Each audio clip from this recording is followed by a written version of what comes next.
You wake up, you look at your phone, you run, you drink coffee quickly, you get ready to deliver everything. You answer messages, attend meetings, resolve pending issues. At night, you go to bed with the feeling that you haven't lived. You've just executed. Your body is tired, but your mind keeps turning, as if there were a motor that never turns off. And deep down, a whispered question. Is that all? This feeling is not just yours. It spreads like an invisible mist in big cities, in offices, in the silent apartments of those who have achieved their goal, and yet still feel like something is missing. You are not broken. You are trapped. Trapped in a logic that seems to have forgotten that we are human, not machines. Max Weber, one of the greatest sociologists of the last century, already saw this happening. He called it the iron cage. A world where reason, logic, and efficiency became so important that they trapped the human spirit. According to Weber, modernity began to function as a closed system, organized, productive, rational, but cold. In the past, people sought meaning in traditions, religion, and myths. There was an enchantment of the world, a sense of mystery, purpose, and something greater than ourselves. But with the advancement of science, the capitalist economy, and bureaucracy, this enchantment was replaced by numbers, goals, and statistics. Weber was not against reason. He simply saw what many did not want to see: that excessive rationalization of life would end up killing the meaning of things. That living only to be efficient, to produce more in less time, was not progress. It was imprisonment with the appearance of freedom. And the cage has no bars. It has spreadsheets, deadlines, and alarms on the cell phone. It does not hurt the body. It hurts the invisible. It takes away the ability to contemplate, to feel, to stop, to ask, why? When everything becomes useful, the useless, like loving without reason, resting without guilt, laughing without productivity, becomes a modern sin. But it is precisely the useless that reminds us that we are still people. We live in a world that rewards haste and punishes silence. That values those who deliver more and marginalizes those who stop to breathe. A system where you no longer need to remember why you started, you just need to keep going. Max Weber saw this before most. He didn't give us the cure, but he left us the diagnosis. And maybe, just by seeing the disease, we can begin to free ourselves. Because the question that matters is not, are you being efficient? It's, do you still feel alive? The cage in which many live today was not built overnight. It was shaped slowly, with promises of order, progress, and control. And it all started with something that seemed noble: the work ethic. Max Weber saw this with startling clarity. For him, the seeds of this modern prison were planted when spirituality and economics made an invisible and deeply dangerous agreement. In the beginning, work was a calling, literally. The word vocation has spiritual roots. It was what God called each person to do. Working well was a way to glorify the divine. But little by little, this idea was distorted. Working for God became working to produce. The sacred became a system. The invisible was swallowed up by the machinery. The Protestant ethic, which encouraged discipline, savings, responsibility, and productivity, ended up providing the basis for the spirit of modern capitalism. But what began with faith ended with spreadsheets. Weber saw this with pain, not as a criticism of religion per se, but as a lament for a process that transformed the human heart into a gear. The transition was almost imperceptible. At first, working hard was a sign of commitment. Then it became synonymous with personal value. Today, if you're not always busy, it feels like you're falling behind, as if resting is a failure, as if your worth is measured by how much you can carry, and not by who you are. This silent change has created a new type of human being, one who confuses tiredness with purpose, one who only feels worthy when exhausted, one who measures the value of one's existence by productivity, and who, when he stops, feels guilty. Weber called this the disenchantment of the world, an era in which everything must have a function, a utility, a yield, where the mysteries of existence are treated as obstacles rather than portals, where deep meaning is exchanged for shallow efficiency. Spirituality became routine, time became a resource, life became a task, and the person became a part, replaceable, repeatable, predictable. And the scariest part? Most people entered this cage willingly, because it was sold as freedom, as evolution, as success. But what do you do when you climb all the steps, and at the top, you discover that the ladder was leaning against the wrong wall? Max Weber saw this as a modern tragedy. The man who dominates the external world, but loses his own inner world. Who organizes everything around him but becomes disorganized within. Who conquers everything, except himself. The iron cage does not imprison the weak. It captures the strong. Those who want to do everything right, follow the rules, be someone. And precisely because of this, they do not realize that the cost is their soul. Efficiency alone is a beautiful executioner. Have you ever stopped to realize that the words that define success today are the same ones that would define a well-tuned machine? Productive, fast, optimized, error-free, always on. This mechanical logic, which should be applied to systems, has been imposed on human beings. And the result? A silent epidemic, burnout, anxiety, emptiness. Max Weber saw this as an inevitable consequence of rationalization. When everything has a measurable function, what cannot be counted is discarded. Emotions, intuitions, spiritual connections, all these are seen as delay, weakness, or noise. But there is a cruel paradox in this. The more we try to fit into this model of efficiency, the more we feel inadequate. It is never enough. There is always something to improve, correct, speed up. Rest becomes guilt. Leisure becomes distraction.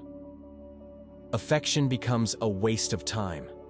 This is the new religion of the modern world. Productivity. It has its dogmas, goals, schedules, metrics. It has its priests, managers, high-performance influencers. It has its rituals, meetings, deadlines, reports, and it has its sins, failing, quitting, getting sick. Little by little, humans have been transforming themselves into operating systems. They sleep less, eat on the run, respond to messages while walking, and watch videos at high speed, all to save time. But time for what? To work more? Weber did not live to see the digital world, but he did foresee a future where instrumental reason would take over everything, where a person's value would be reduced to their usefulness, and where emotional suffering would no longer be treated as a cry of the soul, but simply as declining performance. This rationalization infiltrates everything. In relationships, for example, people no longer seek only love. They seek schedule compatibility, efficient communication, conflict resolution. Human connections have been transformed into emotional logistics. Even spirituality has become content. Motivational pills, 5-minute meditations, ready-made catchphrases. Profundity has been replaced by practicality, and meaning has been lost among notifications. But there is something that this system will never be able to completely erase: discomfort. That feeling that even if you do everything right, something is wrong. That even if you achieve all your goals, you still don't feel complete. That even if you have everything, something is still missing. That something is the meaning. And meaning does not come from efficiency. It comes from presence, from silence, from surrender, from doing something not because it is useful, but because it is true. The cost of blind efficiency is invisible, but it reveals itself at the end of the day, when you ask yourself, why do I still feel so empty? Business logic is not restricted to offices. It has invaded our homes, our bodies, and our feelings. Almost imperceptibly, we have learned to treat life as if it were a business, with goals, performance, and return on investment. And when that happens, everything becomes a tool, even our soul. Have you ever heard phrases like, a healthy relationship is one that generates mutual growth? Or, don't waste time with someone who doesn't add value to you? It seems sensible, but it hides a poison. The idea that even affection needs to be profitable, that the other person needs to make you evolve. Otherwise, it's an emotional loss. In the logic of efficiency, everything that is not measured is discarded. And so, ties are transformed into invisible contracts, where the value of the other depends on their momentary usefulness. No one is loved more for who they are, but for what they deliver. The idea of time management has infiltrated our intimacy. Agendas have replaced spontaneity. Conversations have become improvised meetings. families live under the tyranny of commitments. Even children's childhood has become a curriculum, and free time has become a space for monetization. You don't rest anymore.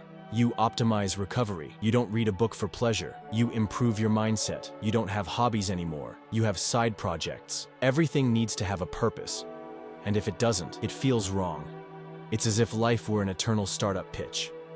As if we needed to prove every day that we are good investments, that we are constantly developing, that we are viable, profitable, scalable. Weber did not speak of this directly, but his theory of rationalization foresaw this path. The world has become a place where the logic of bureaucracy has prevailed over the spontaneity of existence. And with this, human beings have ceased to be ends, and have become means.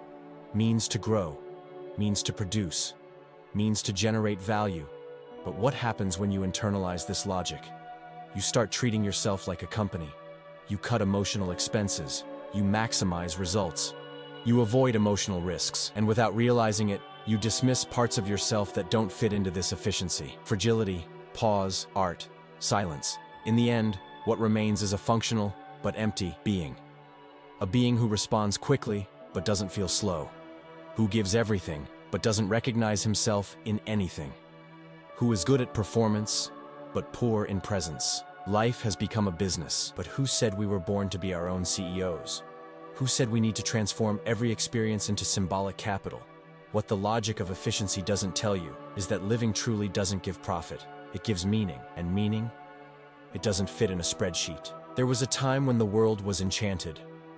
Not enchanted in the childish sense, but in the profound sense of being full of mysteries. The sunrise was a sign. The seasons were messages, coincidences, messages. And life was more than routine. It was a ritual. There was something greater than ourselves. An invisible link between what we saw and what we felt. Max Weber called this phenomenon the disenchantment of the world, a historical process in which science, reason, and bureaucracy began to erase the symbolic brilliance of existence. Everything began to be explained. Nature became matter. The soul became chemistry. The sacred became superstition. It was not an intentional mistake. It was a consequence of evolution. But that consequence came at a price. A world where everything is explained loses its mystery. And where there is no mystery, there is no reverence. There is no pause. There is no silence. Modern rationality has done much for progress, but it has stripped life of its symbolic dimension. It has removed the altar from everyday life. And without this altar, without this awareness of the invisible, everyday life becomes dry, functional, mechanical. Before, lighting a candle could be a conversation with God. Today, we flip the switch and only think about the electricity bill. Before, a meal was a sacred moment. Today, we eat while looking at our cell phones, without even remembering the taste. Before, suffering was also a path to transformation. Today, it is seen only as a failure in the system. This loss of the sacred is not just religious. It is existential. Sacred is everything that reminds us that there is something greater. It could be in a song, in a hug, in a farewell, in silence, in a profound presence. But when we live under the logic of efficiency, even this needs to be justified. And the sacred cannot be justified. It is felt. That is why many people today live with a longing they cannot name. Longing for a time they may never have lived, but which their soul recognizes. A time when the heart had space, when doubt was welcomed, when beauty did not need to be useful. It was just beauty. Weber realized that disenchantment would not make the world simpler. It would make people emptier. Without the sacred, life loses depth. It loses verticality. It becomes flat, rushed, predictable. The soul, which once sailed on symbolic oceans, now walks through concrete corridors. But perhaps the sacred is still out there, in small cracks, in moments that escape logic, a sunset that silences you, a verse that gives you goosebumps, a look that cannot be explained, a moment in which everything stops, and you feel that you are exactly where you should be. The sacred has not disappeared. It has only been suffocated. And to find it again, you don't need to change cities or religion. You just need to stop, breathe, and remember that, despite the system, you still have a soul. We live in an age of control. Digital diaries, market forecasts, morning routines, meal plans, weekly goals. Everything needs to be planned, calculated, measured. Nothing can escape. Modern life idolizes the idea that if we are organized enough, nothing will go wrong, and this illusion eats away at us from the inside. Max Weber saw this as one of the most dangerous consequences of rationalization. When the world loses its sacredness, humans try to replace it with control. They remove God from the center and put in spreadsheets. They remove mystery and install fear. The fear of losing control, of not foreseeing, of not fulfilling, of failing. But life has never been controllable. It has always been made up of surprises, chaos, contradictions. The modern attempt to tame the unpredictable is, at bottom, an attempt to deny the very nature of existence. And that generates anxiety, a lot of it. Because the system we live in does not tolerate unforeseen events. Those who get sick are late. Those who feel sick are disruptive. Those who stop are a nuisance. So everyone continues to pretend that everything is under control, but inside, the heart screams. It's curious how, when we seek control, we lose the most important thing, the connection with the present. The mind lives in the future, calculating risks, or in the past, reviewing mistakes. The present becomes just a transit point, an intermediate moment between obligations.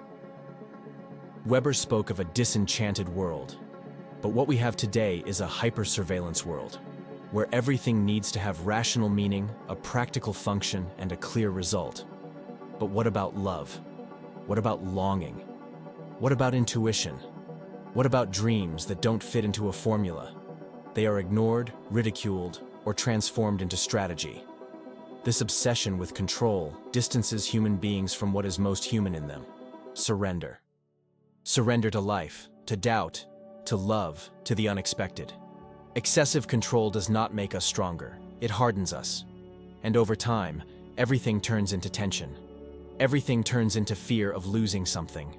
The paradox is brutal. The more we want to control, the more anxious we become. And the more anxious we are, the more we try to control. A cycle that goes on and on. An invisible cage that, unlike the others, is built from the inside. But what if the key is just the opposite? What if living well isn't about control, it's about trust? Not a naive trust, but a courageous trust.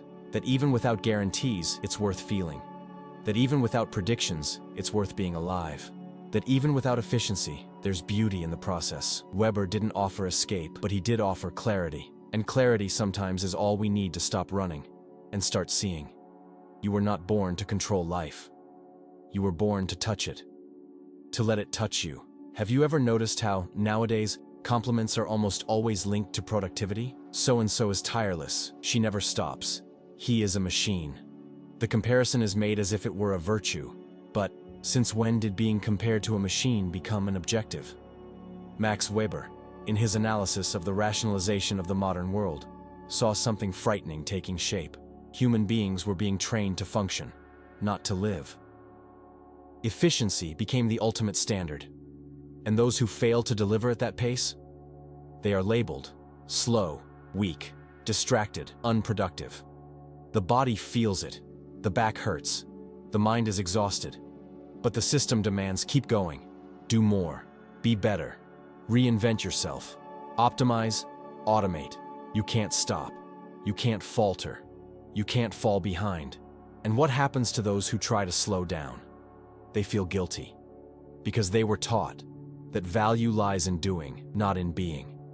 That resting is a waste. That contemplating is a waste of time. That questioning is a lack of focus. So millions live tired and still feel in debt, as if exhaustion were a sign that they haven't given it their all. But maybe the problem isn't you. Maybe the problem is that you're trying to be a machine with a soul. Machines don't cry. Machines don't miss. Machines don't question meaning, but you feel all of this. And no matter how much you try to ignore it, your body speaks. Your insomnia speaks. Your anxiety speaks. Your silence screams. And why? Because we have been shaped by a system that does not see us as whole. It sees us as functions, specialists, operators, executors, increasingly technical, increasingly less human, increasingly fast, increasingly empty. What Weber anticipated was this replacement of identity by performance. You stop being someone and become something. A profile, a resume, a record of deliveries. And the soul, faced with all this, withdraws. It becomes silent. Until one day, you feel nothing anymore, just tiredness. But this tiredness is not common. It is existential. It is the tiredness of those who feel they are losing themselves amidst so many external demands. Of those who look in the mirror and no longer recognize themselves. Of those who no longer remember what they love, only what they need to do. It's the tiredness of having become a part, replaceable, adjustable, controllable. But there is a choice, silent but powerful. You can rebel against this, not with shouts, but with pauses, not with speeches, but with presence. You can recover what makes you unrepeatable, your sensitivity, your doubt, your faith, your art, your essence. Weber showed us the diagnosis, and it is up to us to decide, to continue being obedient machines, or to return to being whole humans. Max Weber predicted something that, at first glance, seems like an exaggeration. But today, it is frighteningly real. The system has become autonomous. The gears of efficiency no longer depend on will or ideology. They move by themselves, like a machine that, once turned on, no longer needs conscious operators. Only parts that are willing to turn. In Weber's view, modern bureaucracy and rationalized capitalism have formed a structure so robust that no individual, no matter how noble or ethical, can change it alone. The system has ceased to be a tool. It has become an environment. You don't just use the machine, you live inside it. And the most disturbing thing is that many people don't even realize it. Because the machine is comfortable. It offers security, predictability, a career, rewards. But all of this comes at a price. You have to fit into it. You have to mold yourself. You have to adapt. You have to restrict yourself because it stops at nothing. Weber was not a revolutionary. He was a lucid sociologist. And so his analysis was more of a warning than a proposal. He told us, if you follow this path, that of extreme rationalization, of efficiency as an end in itself, the human spirit will atrophy, not through explicit oppression, but through silent consent. And that's exactly what we see today. People who are exhausted, but who say, it's part of the job. Unhappy but productive people. Successful lives on the outside, but empty on the inside. Because the machine doesn't want you to be happy. It wants you to function. If you stop, she won't stop. If you get sick, she'll replace you. If you fall, she'll keep going. Cold, indifferent, logical. And the cruelest part? We are taught to love this machine, to want to get on it. From an early age we hear, be responsible, have discipline, be someone in life. But being someone became synonymous with being useful, and being useful became synonymous with never stopping. The current system is so sophisticated that it no longer needs to oppress you. It seduces you. It rewards you. It turns you into a defender of your own cage. And without realizing it, you start to monitor yourself, to demand of yourself, to punish yourself, to demand of yourself. Weber saw it coming. He knew. The greatest risk is not being dominated by force. It is being convinced that emptiness is normal, that being tired is a sign of effort, that sacrificing one's soul is the price of success. But it doesn't have to be that way. The machine won't stop, but you can. You can get off autopilot. You can question logic. You can slow down. You can resist, not with weapons, but with choices. Small, silent, but powerful choices. How to stop and feel. How to not respond in the moment. How to not measure the value of everything. Because deep down, what scares the system is not criticism. It is the human being who starts to feel again. In a world where everything has been transformed into a tool, resistance does not mean shouting against the system. Resistance today means remembering what it means to be human. It means doing things that have no financial return, are not useful for your resume, do not generate metrics, but warm your heart. Max Weber did not offer a simple solution. but he pointed the way to consciousness. He knew that once instrumental reason dominated all spheres of life, there would be only one way to survive spiritually: the reinvention of meaning. Not meaning imposed from without, but meaning that arises from within. To resist is to refuse to be a piece of paper. It is to reclaim the role of a person. It is to remember that the value of life is not in productivity, but in presence. That what makes you valuable is not how much you give, but how much you feel, listen, love, and transform those around you. It's simple, but it's not easy. Because the system rewards those who pretend not to feel, and punishes those who stop. But it's in the pause that the soul speaks, and often, it's in the pain that the call appears. All this can't be everything. Resisting is saying no to an invitation that only makes sense on paper, but not in your heart. It's accepting to slow down. It's losing status, but gaining peace. It's trading prestige for purpose. It's preferring an afternoon of silence to the frenzy of digital approvals. It's knowing that perhaps you won't impress many people, but you will find yourself again. It's doing something just for love. It's creating without expecting likes. It's serving without expecting applause. It's crying without hiding it. It's laughing out loud even without elegance. It's above all, remembering. Remember when life was made of rituals and not goals. When food was shared, not just consumed. When eyes met without rushing. When a conversation was enough. When no one needed to be someone to feel worthy of existing. Max Weber saw all this disappearing, and what he left us was not a protest. It was a mirror. A mirror that, when looked at, forces us to decide: are we going to keep pretending that we are fine, or are we going to give ourselves the right to seek another rhythm? Seeking meaning today is a revolutionary act, because the world wants your performance. But God wants your essence. And maybe that's why, even though you're tired, you still feel a quiet fire inside you. An intuition that you weren't born for this. That there's still a path that hasn't been erased, just covered by haste. To resist is to choose this path, even without a map, even without a reward, even alone. Because meaning does not come from the world. It comes from within. Max Weber died more than a century ago, but his legacy continues to pulsate like a warning that time has not been able to silence. He was not a prophet. He did not want to preach revolutions or create dogmas, but he saw, before many, where the world was heading.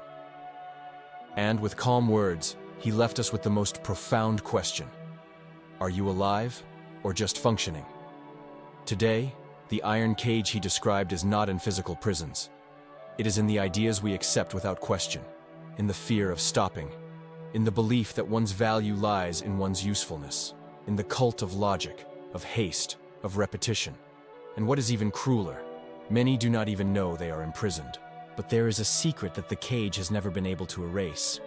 The soul does not forget who it is, no matter how much it gets used to it, no matter how much it keeps quiet, no matter how much it tries to fit in. It knows that it was born for something more. Not to give, but to express. Not to accumulate, but to surrender. And that silent memory could be your key. Weber did not give us formulas, but he gave us lucidity. And perhaps this is the first step towards liberation: seeing. Seeing that the emptiness we feel is not a defect, it is a sign. It is the soul signaling that you were not made to fit into a logic that reduces everything to the useful, the profitable, the measurable. You feel this emptiness not because you failed, but because you went too far down the wrong path. And the good news is, there is still time to go back, to rescue what was left behind. The questions you stopped asking, the passions you stopped living, the faith you hid for fear of appearing naive, the silence you filled with productivity. Coming back doesn't mean giving up everything. It means remembering who's driving. It means putting your soul back behind the wheel and allowing life to become more than just a production line. Maybe you will still live among the machine, but you don't have to be part of it anymore. You can be a presence in the chaos, light between gears, pause in the noise. Meaning where everything wants to be just a function. Max Weber saw it all coming, and perhaps, in his deepest silence, he hoped that someone, sometime, would rise up, not to destroy the machine, but to remind the world that there are still people. People who cry, who laugh, who pray, who love, who feel, who are, and that someone could be you. You are not a robot with goals. You are a soul hungry for meaning.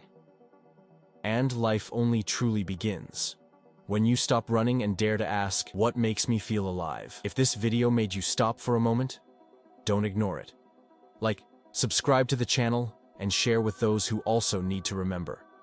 You are not a machine. You are soul, you are presence, you are meaning. Help this message reach more people.